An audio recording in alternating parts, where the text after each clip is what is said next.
Good morning students. Okay students, now today's topic is causes of urbanization. ठीक है, कल हम लोगों ने अर्बनाइजेशन का इंट्रोडक्शन पढ़ा था.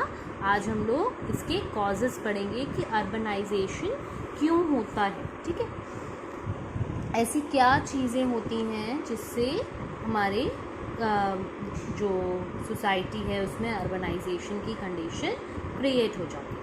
Now, industrial growth, social factors, modernization and economic opportunities cause urbanization. Industrial growth, social factors, modernization and economic opportunities cause urbanization. मैंने 2 बार इसलिए रीड किया because these are the main important factors जिसकी वजह से urbanisation अकर होता है, जिसके बारे में अब हम डिटेल में यहाँ पर पढ़ेंगे. Okay, an increase in the number of people moving from rural to urban areas also leads to urbanization. और अगर number of people जो रूरल एरियाज से अर्बन एरियाज़ में मूव कर रहे हैं या हम कह सकते हैं माइग्रेट कर रहे हैं, तो वो कंडीशन में भी क्या होता है, अर्बनाइजेशन हो जाता है. The reasons of urbanization are given below. Now the first reason is industrial growth. सबसे पहले हम देखेंगे कि how industrial growth occurs urbanization. Industrial growth is a major cause of urbanization as it has expanded the employment opportunities. Industrial growth से आप क्या समझते हैं, यानी कि इंडस्ट्रीज़ का बढ़ना, यानी कि इंडस्ट्रीज़, बहुत सारी इंडस्ट्रीज़ डे बाय डे या आप कह सकते हैं ईयर बाय ईयर एक के बाद एक इंडस्ट्रीज़ लगना और वहाँ पर इस्टेब्लिश होना, जिसकी वजह से अर्बनाइजेशन होता है. ठीक है, और ऐसा क्यों होता है, as it has expanded the employment opportunities. जितनी ज़्यादा इंडस्ट्री इस्टेब्लिश करी जाएंगी, लगाई जाएंगी, उतनी ज़्यादा लोगों की ज़रूरत पड़ेगी, और अगर जो लोग काम करने वाले लोगों की ज़रूरत पड़ेगी तो उससे क्या बढ़ जाता है, एम्प्लॉयमेंट अपॉर्चुनिटीज़. एम्प्लॉयमेंट मतलब रोज़गार की अपॉर्चुनिटीज़ बढ़ जाती. Rural people have migrated to cities on account of these opportunity. और इन्हीं अपॉर्चुनिटीज़ की वजह से, इन अपॉर्चुनिटीज़ को पाने के लिए जो रूरल पीपल होते हैं, मतलब जो गांव में रहने वाले लोग होते हैं, वो अपने घर को छोड़ के सिटीज़ में आकर रहने लगते हैं, वहाँ से माइग्रेट हो जाते हैं. When the urban population growth rate is 40% in India, the industrial growth rate is about 60% per annum. और जब अर्बन पॉपुलेशन ग्रोथ रेट 40% है हमारा इंडिया का, when the urban population growth is 40% in India, the industrial growth is about 60% per annum. यानी कि जो urban population growth rate है वो हमारा पॉपुलेशन का कितना है, 40% इंडिया का है, और जो इंडस्ट्रियल ग्रोथ रेट है वो कितना है, 60% पर एनम. जब 40% अर्बन पॉपुलेशन रहती है तो 60% इंडस्ट्रियल ग्रोथ रेट रहता है. Now the next factor is social factors. Many social factors such as the attraction of cities, better standard of living, better educational facilities and the need for achieving a respectable status also induce people to migrate to cities. बहुत सारे ऐसे social factors होते हैं जिसकी वजह से लोग cities में माइग्रेट होते हैं. ये सारी चीज़ें हम लोगों ने माइग्रेशन चैप्टर में भी पढ़ी हैं, और वही चीज़ जब रूरल एरियाज़ से अर्बन एरियाज़ में लोग आना पसंद करते हैं, आते हैं, माइग्रेट होते हैं, तो वही अर्बनाइजेशन को बढ़ा देता है. अब जैसे कि यहाँ पे बोला है, बहुत सारे ऐसे सोशल फैक्टर्स हैं जो सिटीज़ में आने के लिए लोगों को अट्रैक्ट करते हैं, और वो क्या क्या होते हैं, बेटर स्टैंडर्ड ऑफ लिविंग, यानी कि वहाँ का जो हमारी सिटीज़ का जो स्टैंडर्ड ऑफ लिविंग होता है, रहने का तरीका होता है, वो अच्छा होता है in comparison to villages. Better educational facilities. अब villages से compare किया जाए तो educational facilities भी cities की ज़्यादा अच्छी होती हैं. And the need for achieving a respectable status also induce people to migrate to cities.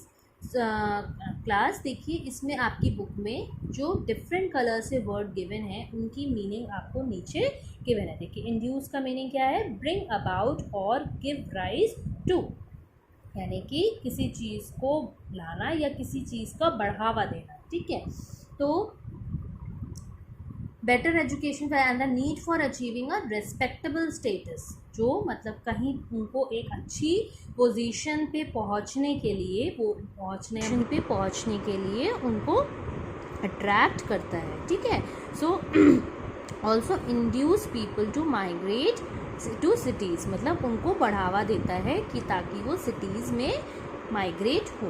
There are numerous social benefits attributed to life in cities and towns, और बहुत नंबर ऑफ सोशल बेनिफिट्स हैं जो लोगों को cities और towns में आने के लिए अट्रैक्ट करते हैं। Now the next is employment opportunities in rural sectors.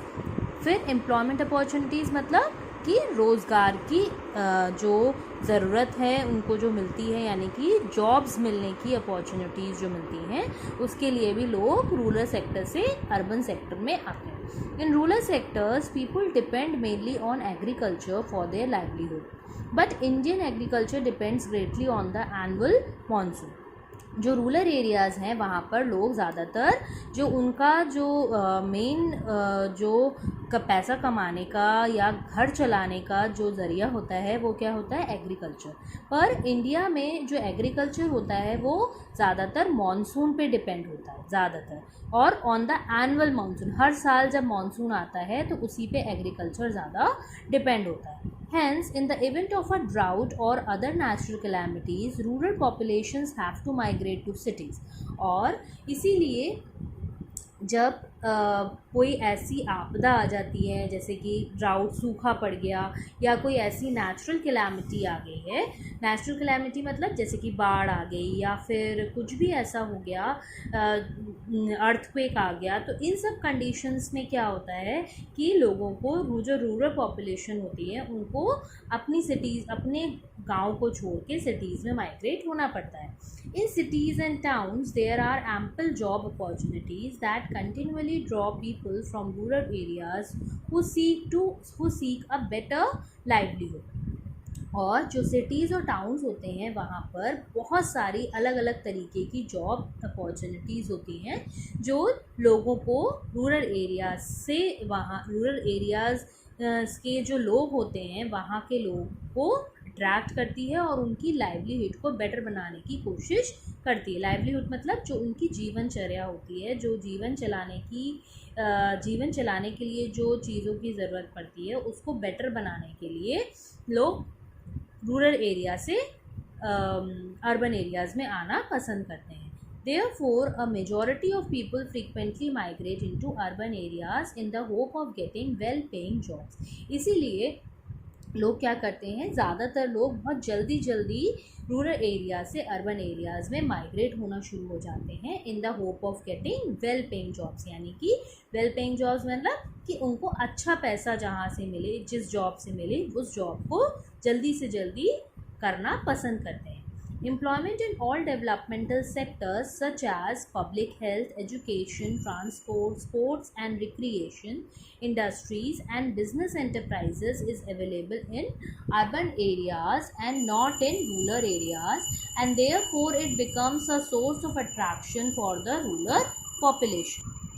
Employment in all development sectors, यानी कि जितने भी डेवलपमेंट सेक्टर्स हैं, यानी कि जो आपके जहाँ पे ऐसे एरियाज़ जो बिल्कुल ही डेवलप्ड हैं, जहाँ पे हर तरीके की फैसिलिटीज़ आपको मिलती है, वहाँ पर बहुत अच्छे एम्प्लॉयमेंट मिल जाते हैं। जैसे कि पब्लिक हेल्थ, कौन से एम्प्लॉयमेंट सेक्टर्स होते हैं, जैसे public health, education, transport, sports and recreation, industries and business enterprises is available in urban areas. यानी कि जो एम्प्लॉयमेंट अपॉर्चुनिटीज़ होती हैं वो कहाँ लोगों को मिल जाती हैं। पब्लिक हेल्थ यानी कि मेडिसिन डॉक्टर्स के हॉस्पिटल्स में, एजुकेशन डिपार्टमेंट में, ट्रांसपोर्ट में, ये अलग अलग ऐसे एरियाज़ हैं जो अर्बन एरियाज़ में अवेलेबल रहते हैं, जहाँ पर लोगों को अच्छी जॉब अपॉर्चुनिटीज़ मिल जाती हैं।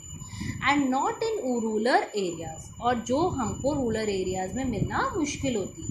And therefore it becomes a source of attraction for the rural population, इसीलिए ये क्या बन जाते हैं, रूरल पॉपुलेशन के लिए एक अच्छा अट्रैक्शन हो जाते हैं ताकि वो अर्बन एरियाज में माइग्रेट हो। Next is the modernization. Urban areas are characterized by sophisticated technologies, better infrastructure, medical facilities and better communication. जो अर्बन एरियाज़ होते हैं, मॉडर्नाइजेशन मतलब इसमें क्या होता है कि जो अर्बन एरियाज़ होते हैं वो बहुत ज़्यादा सोफिस्टिकेटेड होते हैं, यानी कि बहुत अच्छे होते हैं। यहाँ हर चीज़ क्लीनलीनेस होती है, हर जगह हेल्थ का ख्याल रखा जाता है, हाइजीन का ख्याल रखा जाता है, और टेक्नोलॉजीज़ होती हैं, नई नई टेक्नोलॉजीज़ का यूज़ किया जाता है। बेटर इंफ्रास्ट्रक्चर होता है, जो घर बने होते हैं वो प्रॉपर सीमेंट और फर्निश्ड होते हैं। एंड मेडिकल फैसिलिटीज़ अच्छी होती हैं, हर तरीके के डॉक्टर्स आपको मिल जाते हैं, हर तरीके की फैसिलिटीज़ मिल जाती हैं। मतलब कि जैसे कि अगर किसी को कोई भी प्रॉब्लम है तो हर चीज़ आपको एक ही सिटी में अवेलेबल हो जाती है।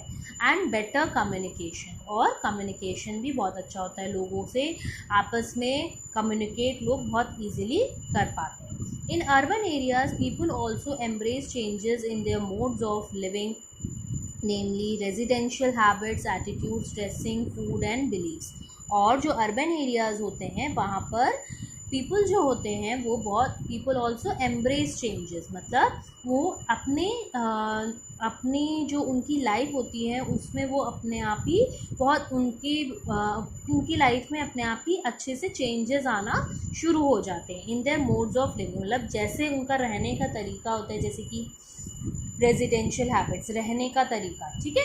एंड एटीट्यूड्स, उनका एटीट्यूड, जैसे अगर वो एजुकेटेड पर्सन हो जाएंगे तो उनका एटीट्यूड भी लोगों के थ्रू अच्छा होगा, अच्छी तरीके से वो लोगों से बिहेव करेंगे। ड्रेसिंग, पहनने का तरीका भी बिल्कुल अलग चेंज हो जाता है। फूड एंड बिलीव्स, और फूड मतलब जो खाने का तरीका है वो, और खाना हर तरीके का, हर टाइप का खाना वो वहाँ पर उनको मिल जाता है। बिलीव्स भी मतलब उनका जो उनकी जो इच्छाएं हैं या जो वो लोग करना चाहते हैं वो सारी चीज़ें उनको वहाँ पर अवेलेबल मिल जाती हैं। Okay, now the education opportunities. Receiving a good education is of prime importance in modern society. People have realized that one can raise their standard of living by attending good educational institutions and becoming learned and skilled. Or education opportunities, receiving a good education is of prime importance in modern society. जो modern society है वहाँ पर education receive करना एक बहुत ही ज़्यादा important होता है। People have realise that one can raise their standard of living by attending good education institutions and becoming learned and skilled. People realise करते हैं कि जैसे ही उनका स्टैंडर्ड ऑफ लिविंग बढ़ेगा, कैसे बढ़ेगा, और वो भी कैसे बढ़ेगा, by attending good education institution. अगर वो अच्छे एजुकेशन इंस्टीट्यूशंस में पढ़ेंगे तो उनका जो स्टैंडर्ड ऑफ लिविंग है वो अच्छा ज़रूर होगा। And becoming learned and skilled, और वो वहाँ पर अच्छे से हर एक चीज़ को लर्न कर पाएंगे और उसमें ट्रेंड हो पाएंगे। Cities and other urban areas are prime locations for well-structured institutions, and hence they attract students from various places. जो cities और urban areas होते हैं वहाँ पर are prime locations for well-structured institutions. क्या होता है, जो इंस्टीट्यूशंस बनाए जाते हैं, जो एजुकेशन इंस्टीट्यूशंस बनाए जाते हैं, उसके लिए जो अर्बन एरियाज़ जो होते हैं उनको एक अच्छी लोकेशन दी जाती है ताकि अच्छे एरिया में वो इंस्टीट्यूशन बनाए जा सकें। Hence they attract students from various places, और इसीलिए अलग अलग जगह से वो स्टूडेंट्स को अट्रैक्ट करते हैं। Now the last is advanced transportation and communication system. Transportation and communication are inadequate in rural areas and make life difficult for people. Rural areas में जो ट्रांसपोर्टेशन और कम्युनिकेशन होता है वो ज़्यादा अच्छा नहीं होता है और वो लोगों की लाइफ को डिफ़िकल्ट बना देता है. However, cities and towns are well connected, making movement from one place to another easy and affordable. और अगर हम सिटीज़ में देखें तो सिटीज़ और टाउन्स में देखें तो जो वहाँ का जो ट्रांसपोर्टेशन होता है वो बहुत ही वेल कनेक्टेड होता है, ट्रांसपोर्टेशन भी और कम्युनिकेशन भी. और उससे क्या होता है, making movement from one place to another easy and affordable. और इसीलिए क्या होता है, जो लोगों का मूवमेंट होता है एक जगह से दूसरी जगह वो बहुत ही आसान और लोगों के लिए बहुत अफोर्डेबल हो जाता है. Good and convenient transportation and commuting networks are another reason why people migrate to urban areas. और अच्छा ट्रांसपोर्टेशन और कन्वीनियंट मतलब हर एक जने को हर जगह से अगर ट्रांसपोर्टेशन मिल रहा है और कम्यूटिंग नेटवर्क्स मतलब एक दूसरे से लोग कनेक्ट हो पा रहे हैं, ये एक बहुत बड़ा रीज़न बन जाता है. एक दूसरा रीज़न है जिसकी वजह से लोग अर्बन एरियाज़ में माइग्रेट होते हैं. Now the students, in our next class we will study positive impact of urbanization. Thank you class.